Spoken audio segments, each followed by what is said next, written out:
बिहार विधानसभा चुनाव को लेकर एक सर्वे सामने आया है। 6 विधानसभा क्षेत्रों में किए गए सर्वे में बताया गया कि भारतीय जनता पार्टी के नेतृत्व वाले एनडीए गठबंधन और इंडिया महागठबंधन में किसकी पकड़ यहाँ मजबूत है। नमस्कार, आप देख रहे हैं एबी न्यूज और मैं हूँ आपके साथ कोमल गुप्ता। एक ताजे सर्वे के अनुसार पूर्णिया, मगध, भोजपुर, भागलपुर, सारण और पटना को शामिल किया गया है। सर्वे में एनडीए और इंडिया गठबंधन के अलावा राजनीतिक विश्लेषक प्रशांत किशोर की जनसुराज पार्टी को भी शामिल किया गया है। सर्वे के अनुसार इस बार भी एनडीए और महागठबंधन के लिए 2020 जैसी स्थिति रहने वाली है। हालांकि जनसुराज पार्टी कुछ जगहों पर कमाल कर सकती है। आइए जानते हैं कि बिहार की 169 विधानसभा सीटों पर ये सर्वे क्या कहता है। पूर्णिया में कुल 24 विधानसभा सीटें हैं। यहाँ 40% मुस्लिम है और अनुसूचित जाति की 14% आबादी है। पिछले विधानसभा चुनाव यानी 2020 में 24 में से 12 सीटें एनडीए को मिली थी और महागठबंधन ने 7 और अन्य दलों ने 5 सीटें जीती थी। उस समय एनडीए का वोट शेयर 36%, महागठबंधन का 36% और अन्य दलों का 28% था। सर्वे की बात करें तो इस बार एनडीए की स्थिति में कोई बदलाव नहीं है, लेकिन महागठबंधन को बढ़ोतरी मिल सकती है क्योंकि अन्य दलों का प्रभाव कम हो सकता है। जनसुराज पार्टी का प्रभाव भी कम है।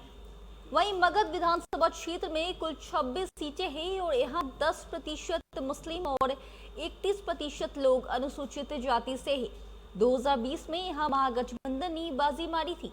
26 में से 20 सीटों पर उसको जीत मिली, जबकि एनडीए ने 6 सीटें जीती थी और अन्यों के खाते में एक भी सीट नहीं थी। सर्वे के अनुसार 2025 के चुनाव में एनडीए को बढ़त मिल सकती है और महागठबंधन की सीटें कम हो सकती है। हालांकि जनसुराज पार्टी का प्रभाव यहाँ भी कम है। वोट शेयर की बात करें तो 2020 में एनडीए का 31% था, महागठबंधन का 41% और अन्य दलों के लिए 27% रहा था। भोजपुर में कुल 22 विधानसभा सीटें हैं, जिनमें से 9% मुस्लिम और 22% लोग अनुसूचित जाति से है। पिछले विधानसभा चुनाव की बात करें तो एनडीए ने 28% वोट शेयर के साथ 2 सीटें जीती, महागठबंधन ने 40% वोट के साथ 19 और अन्य दलों ने 32% वोट शेयर के साथ 1 सीट जीती थी। सर्वे के अनुसार इस बार एनडीए को बढ़त मिल सकती है, जबकि महागठबंधन पिछड़ सकता है और जनसुराज का यहाँ भी प्रभाव कम है। भागलपुर में 45.5% आबादी मुस्लिम और 14% अनुसूचित जाति के लोग हैं। यहाँ कुल 12 सीटें हैं, जिनमें से 2020 में एनडीए ने 9 सीटें जीती थी और महागठबंधन को 3 सीटें गई। अन्य दलों को एक भी सीट पर जीत नहीं मिल सकी। एनडीए का वोट शेयर 44%, महागठबंधन का 38% और अन्यों का 18% था। सर्वे के अनुसार इस बार एनडीए पिछड़ सकता है, महागठबंधन आगे हो सकता है और जनसुराज की स्थिति उम्मीदवारों पर निर्भर करती है। सारण में कुल 24 विधानसभा सीटें हैं और यहाँ 15% मुस्लिम और 15% लोग अनुसूचित जाति के हैं। 2020 के चुनाव में एनडीए ने सारण की 9 सीटों पर जीत हासिल की थी और उसका वोट शेयर 36% था। महागठबंधन के खाते में 15 सीटें गई और 39% वोट शेयर रहा। वही अन्य दलों को एक भी सीट नहीं मिली, जबकि वोट शेयर 25% था।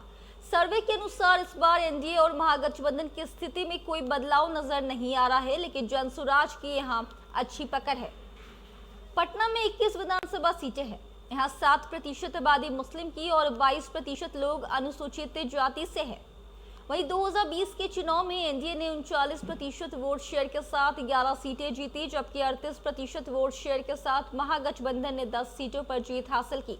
अन्य दल एक भी सीट नहीं जीत सके और उनका वोट शेयर 23% था।